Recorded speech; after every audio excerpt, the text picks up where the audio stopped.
और राज्यसभा में बजट सत्र के दौरान उत्तर प्रदेश का योगी मॉडल छाया रहा। बीजेपी सांसद और यूपी के पूर्व डीजीपी बृजलाल ने सदन में कानून व्यवस्था और माफियाओं के खिलाफ हुई कार्रवाई का ऐसा कच्चा चिट्ठा पेश किया कि विपक्ष सन्न रह गया है। माफियाओं से मुक्त कराई गई 14,000 करोड़ की जमीन और उस पर बने गरीबों के आशियानों की कहानी ने सदन में खूब सुर्खियां बटोरी।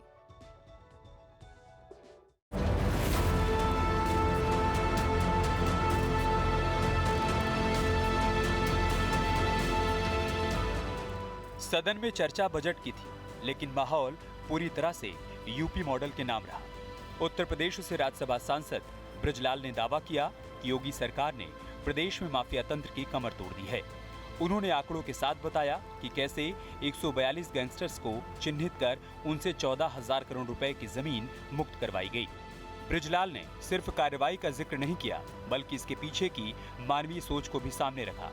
उन्होंने बताया कि प्रयागराज में माफिया से छीनी गई उसी जमीन पर आज गरीबों के लिए बहुमंजिला आवास खड़े हैं। जो जमीन कभी डर और आतंक का प्रतीक थी, वहां आज गरीब अपना सिर ढक रहे हैं। उत्तर प्रदेश में योगी आदित्यनाथ की सरकार, उन्होंने जो माफियाज थे, जिन्होंने सरकारी जमीनों पर, गरीबों की जमीनों पर जो कब्जे किए थे, जांच कराई, आइडेंटिफाई किया और महोदय अब तक 66,000 हेक्टेयर 1.63 लाख एकड़ ये जमीन माफियाओं से छुड़ा लिया गया है महोदय, जिनकी कीमत करीब है 14,000 करोड़ रुपए।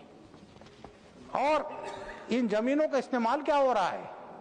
गरीबों के लिए मकान बनाने के लिए, सरकारी योजनाओं को चलाने के लिए। बृजलाल के इन दावों पर सियासत भी गर्मा गई। बीजेपी इसे सुशासन की जीत बता रही है। योगी आदित्यनाथ जी की सरकार ये श्योर करती है कि कोई भी सरकारी गैर सरकारी ज़मीनों पर कब्जा न हो, विशेषकर अगर पिछड़ा समाज का है, एससी है, एसटी है, जो कमज़ोर तबके के लोग हैं, उनकी ज़मीन सुरक्षित रहे, इसके लिए लगातार कार्रवाई हो रही है। वहीं विपक्ष इसे आंकड़ों की बाजीगरी कह रहा है।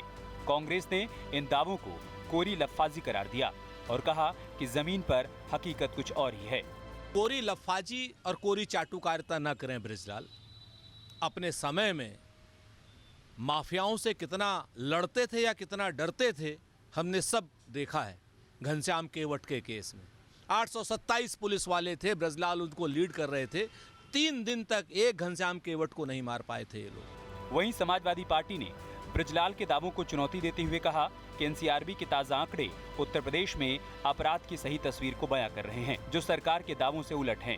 राज्यसभा में बीजेपी सांसद बृजलाल ने जिस योगी मॉडल की चर्चा करी और जो ये कहा कि उत्तर प्रदेश में दलित बहुत खुशहाल है, उसकी वानगी ताजा एनसीआरबी डाटा में मिल जाती है। आरोप प्रत्यारोप के बीच एक बात साफ है कि योगी मॉडल अब केवल उत्तर प्रदेश तक सीमित नहीं है, बल्कि देश की सबसे बड़ी पंचायत यानी संसद में भी चर्चा का केंद्र बन चुका है। बुलडोजर से न्याय और माफिया मुक्त भूमि की ये गूंज 2027 के चुनावी रण की भी आहट दे रही है। Team news state. आपके मोबाइल पर तुरंत आएगी ब्रेकिंग न्यूज। स्क्रीन पर सबसे पहले दिखेगी बड़ी खबर। देश दुनिया की हर खबर एक जगह। अब आपके मोबाइल पर तुरंत फटाफट इंस्टॉल कीजिए न्यूज नेशन ऐप और रखिए खुद को अपडेट।